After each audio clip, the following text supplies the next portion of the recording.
दोस्तों, जब हम थार डेजर्ट के बारे में बात करते हैं तो एक नेचुरल वॉल होती है जो डेजर्ट को इंडिया के फर्टाइल एरियाज तक आने से रोकती है। और वो वॉल है अरावली रेंज। ये टॉपिक आजकल न्यूज़ में भी है और हमारे एग्जाम के लिए भी काफ़ी इंपॉर्टेंट है। आज के लेक्चर में हम समझेंगे अरावली को प्रोटेक्ट क्यों और कैसे किया जा रहा है, सुप्रीम कोर्ट का क्या रोल है, माइनिंग वर्सेस एनवायरनमेंट का डिबेट, और ये टॉपिक प्रीलिम्स प्लस मेंस दोनों के लिए क्यों इंपॉर्टेंट है। तो चलिए स्टार्ट करते हैं। पार्ट 1, अरावली रेंज को प्रोटेक्ट कैसे किया जा रहा है। अरावली रेंज की प्रोटेक्शन 3 लेवल्स पर हो रही है। 1. Judicial measures, 2. Administrative measures, 3. Ecological restoration. Judicial measures. सबसे पहले जुडिशरी का रोल समझते हैं। 2009 सुप्रीम कोर्ट ने फरीदाबाद, गुरुग्राम और मेवात हरियाणा में माइनिंग पर ब्लैंकेट बैन लगा दिया। Reason, illegal mining, forest destruction, ground water depletion. मई 2024 सुप्रीम कोर्ट ने एक और इंपॉर्टेंट ऑर्डर दिया। दिल्ली, हरियाणा, राजस्थान और गुजरात के अरावली एरियाज में फ्रेश माइनिंग लीजेस और रिन्यूअल पर पॉज।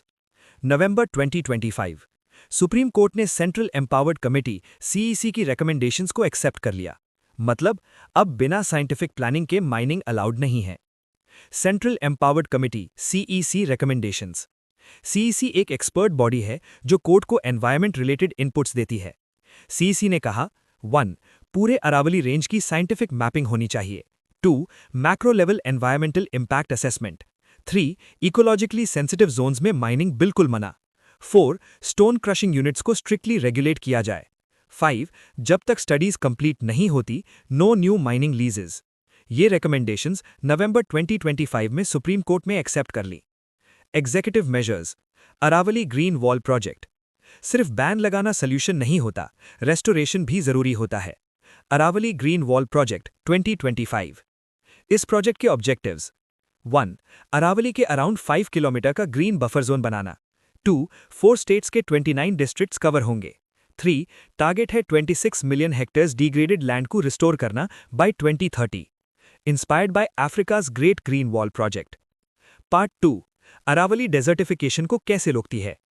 अब सबसे conceptual question, Aravalli hills Indo Gangetic plain को डेजर्ट होने से कैसे बचाती है। Desert barrier. अरावली एक नेचुरल वॉल है जो थार डेजर्ट को ईस्ट डायरेक्शन में फैलने से रोकती है। अगर अरावली नहीं होती तो हरियाणा, वेस्टर्न यूपी और ईस्टर्न राजस्थान डेजर्ट बन सकते थे। Climate regulation. Aravalli local climate को रेगुलेट करती है, रेनफॉल पैटर्न्स को इन्फ्लुएंस करती है, डस्ट स्टॉर्म्स और सैंड मूवमेंट को रिड्यूस करती है। Ground water recharge. अरावली एक नेचुरल एक्विफर रिचार्ज जोन है। माइनिंग क्या करती है? रॉक्स के फ्रैक्चर्स को तोड़ देती है, रिचार्ज कैपेसिटी रिड्यूस हो जाती है।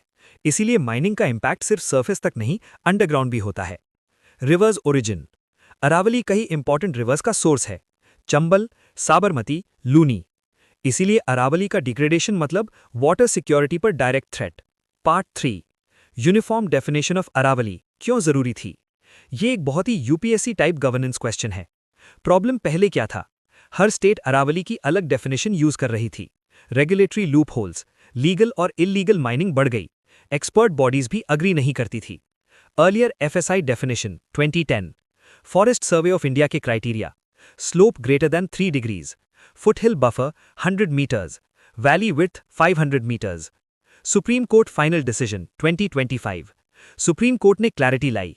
1. सिर्फ वही हिल्स अरावली मानी जाएंगी जो 100 मीटर से ज्यादा एलिवेशन वाली हैं। इसका फायदा क्या हुआ? वेग डेफिनेशंस का मिसयूज बंद हुआ, यूनिफॉर्म मैपिंग पॉसिबल हुई, एनवायरमेंटल लॉज बेटर एनफोर्स होंगे। PQYP line: clarity in definition is essential for effective environmental governance. Part 4, क्या अरावली में माइनिंग कंप्लीटली बैन है? Simple answer, no. Supreme court का बैलेंस्ड अप्रोच। सुप्रीम कोर्ट ने माना total ban illegal mining को promote करता है, सैंड माफिया स्ट्रांग हो जाता है। इसीलिए अप्रोच है regulated mining. Current position: existing legal mining strict regulation के साथ, नो न्यू लीजेस या रिन्यूअल्स, इकोलॉजिकली सेंसिटिव जोन्स में permanent ban. Management plan for sustainable mining MPSM। Supreme court ने ऑर्डर दिया, नो माइनिंग जोन्स आइडेंटिफाई करो, carrying capacity assess करो, restoration measures define करो। ये सस्टेनेबल डेवलपमेंट का रियल एग्जाम्पल है। अब हम समझेंगे कुछ प्रीलिम्स के फैक्ट और कुछ मेंस के लिए एनालिटिकल नॉलेज जो इस टॉपिक से रिलेटेड है। इस लेक्चर के बाद प्रीलिम्स के फैक्ट्स क्रिस्टल क्लियर होंगे और GS3 के आंसर्स में स्ट्रॉन्ग कंटेंट आएगा। चलिए सिस्टमैटिकली स्टार्ट करते हैं। Part 1 prelims fact based direct questions. 1 oldest mountain range of India Aravalli range. सबसे पहला और सबसे कॉमन प्रीलिम्स क्वेश्चन, इंडिया का सबसे ओल्डेस्ट माउंटेन रेंज कौन सा है? Answer Aravalli range. Important points याद रखिएगा। 1 अरावली फोल्ड माउंटेन है। 2 हिमालय से भी ज्यादा पुरानी। 3 एज प्री कैम्ब्रियन पीरियड लगभग 1.5 billion years old. Location Gujarat, Rajasthan, Haryana, Delhi. की प्रीलिम्स ट्रिक याद रखिएगा, oldest is equal to Aravalli, highest is equal to Himalayas. 2 UN convention to combat desertification UNCCD। अब एक इंटरनेशनल कन्वेंशन जो यूपीएससी को बहुत पसंद है। UNCCD adopted 1994, in force 1996। India is a signatory. Target desertification को कॉम्बैट करना, ड्राउट के इफेक्ट्स को मिटिगेट करना, सस्टेनेबल लैंड मैनेजमेंट प्रमोट करना। Very important prelims point, UNCCD रियो अर्थ समिट की 3 कन्वेंशंस में से एक है। 1 UNFCCC climate change, 2 CBD biodiversity, 3 UNCCD land degradation. 3 green wall project India. Students, UPSC ने अफ्रीका के ग्रेट ग्रीन वॉल प्रोजेक्ट पर क्वेश्चंस पूछे हैं, तो इंडिया का वर्जन क्या है? 1 Aravalli green wall project.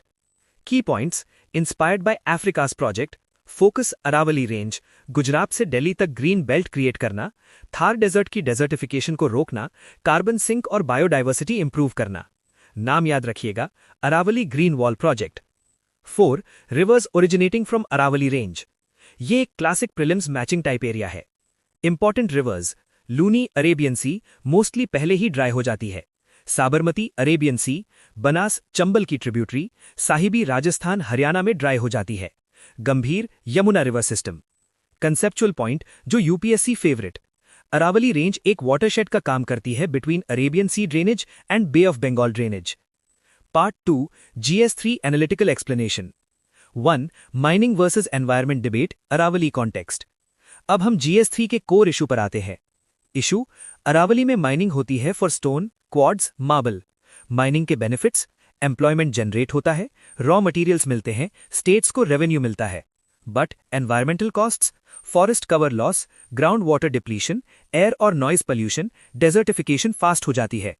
Core conflict, development needs versus environmental sustainability.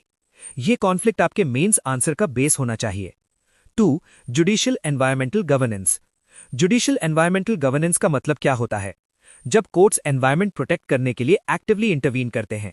Courts rely करते हैं article 21 right to life, public trust doctrine, precautionary principle, sustainable development. Aravalli examples, Supreme court ने इकोलॉजिकली सेंसिटिव एरियाज में mining ban की। Central Empowered Committee CEC बनाई, Aravalli hills की uniform definition demand की। Judiciary का role, governance gaps fill करना, environmental laws enforce करना, ecology और इकोनॉमी के बीच बैलेंस बनाना। 3 sustainable development GS3 keyword. UPSC का favourite term sustainable development, meaning development जो प्रेजेंट नीड्स को मीट करे लेकिन फ्यूचर जनरेशंस के राइट्स कॉम्प्रोमाइज न करे। अरावली कॉन्टेक्स्ट में टोटल बैन नहीं, regulated mining, eco restoration, afforestation, alternative livelihoods. Key UPSC line, economic growth must operate within ecological limits. 4 desertification and land degradation. Last but most important conceptual area. Desertification का मतलब productive land का barren हो जाना due to deforestation, over mining, climate change, poor land management. Aravalli range का role, natural barrier की तरह काम करती है, थार डेजर्ट को ईस्ट की तरफ बढ़ने से रोकती है, सॉइल मॉइस्चर मेंटेन करती है, रेनफॉल पैटर्न इन्फ्लुएंस करती है, ग्राउंड वाटर रिचार्ज सपोर्ट करती है। आउटरो, इसीलिए अरावली सिर्फ एक माउंटेन रेंज नहीं, इंडिया की इकोलॉजिकल सिक्योरिटी का बैकबोन है। अगर आपको ये एक्सप्लेनेशन हेल्पफुल लगा हो, यूपीएससी प्रीलिम्स और मेंस दोनों के लिए लाइक, शेयर और सब्सक्राइब जरूर करें। नेक्स्ट लेक्चर में मिलते हैं।